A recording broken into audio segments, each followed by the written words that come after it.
Although the market was green today and stocks did relatively okay, Chinese stocks got absolutely smoked. As a matter of fact, you saw most stocks like Alibaba and NIO being down anywhere from 17 to 20%.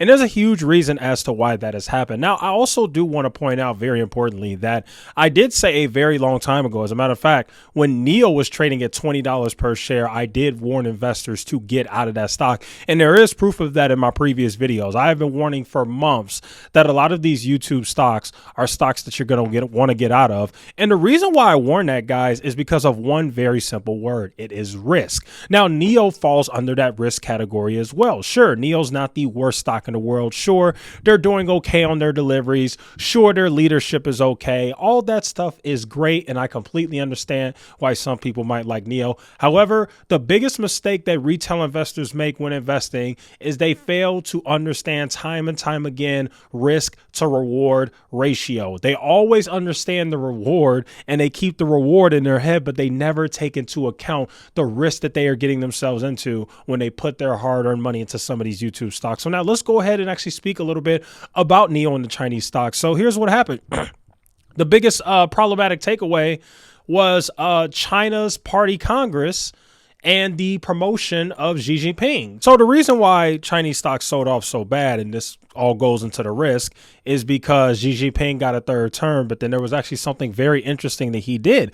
Xi Jinping actually promoted his own loyalists over actual people who had experience and competence into very key positions within the Chinese government. And this is not good. And on top of that, Xi Jinping also gave no sign of plans to change the severe zero COVID policy that we know has been happening in China, which does have an impact on the United States stock market. Now, the strategy that he does with the zero COVID policy has definitely hurt business and trade. And he also indicated that there will be no changes in the policies that are straining the relations between Washington and some of China's neighboring countries. Now, the market is very concerned because so many of Xi Jinping's supporters were elected, and they're also concerned with Xi Jinping's unfeathered ability to enact policies that are not market friendly and that are now probably going to be cemented. And this is what I kept telling you guys about NIO. You look at the risk in China, the whole fact that they've got the recession going on. You also look at the other headwinds that are coming up regarding China.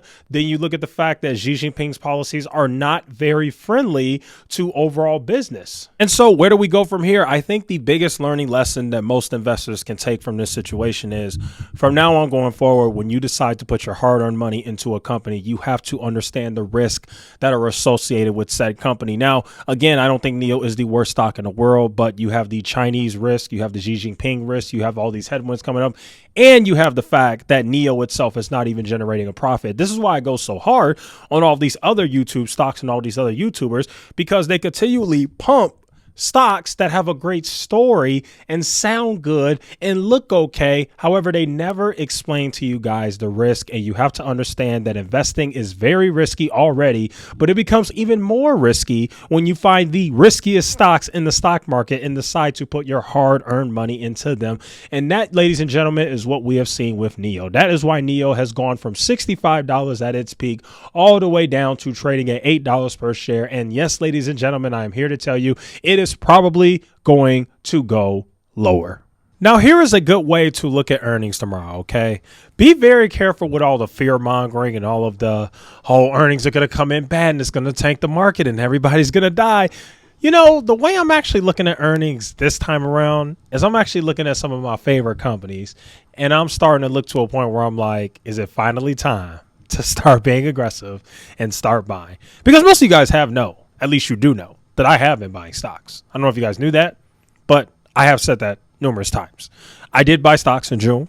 I bought stocks in September.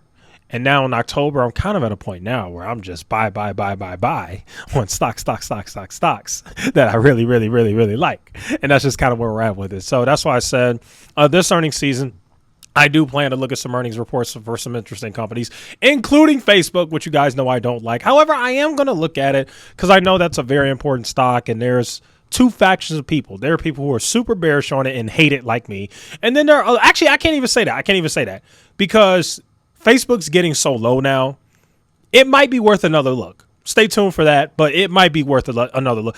If it tanks after this earnings and I look at the earnings and it ends up being an overreaction and I actually see proof that Facebook is maybe getting it together, Facebook might be worth a buy. See, you have to remember, you never want to be emotional when it comes to stocks, and I'm not emotional, okay?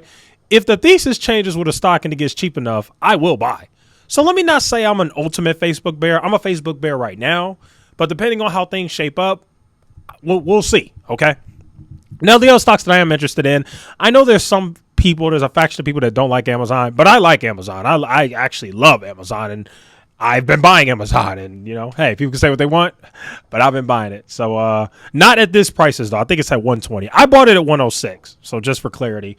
I'm also going to be very interested in Disney. I'm also going to be very interested in Google. And so, yeah, we are going to have quite a lot of things to go over, and that is my focus this earnings season. I'm done with the fear mongering and everybody's going to die. And oh my God, I already went through that. I already did all that back when the S&P was at 4,300. Then the S&P went to 3,400, 3,500, and I started buying, and the rest is pretty much history at this point. I already went through all the bearish crap. I think I'm starting to get more bullish. I am. And by getting more bullish, I'm not saying I'm getting more bullish on the macro. I want to be very careful with that. I'm starting to get to a point where I'm happy to buy some great companies. That's the way that I'm looking at it. So I'm in find something to buy mode with stocks, and we're going to go over that very extensively on this channel. So stay tuned. We'll be going over things starting tomorrow, and that's where we're at with it. So anyway, there you guys have it. That'll go and conclude today's video. Thank you guys so much for watching. Feel free to like, share, and subscribe, and I'll see you guys in the next one.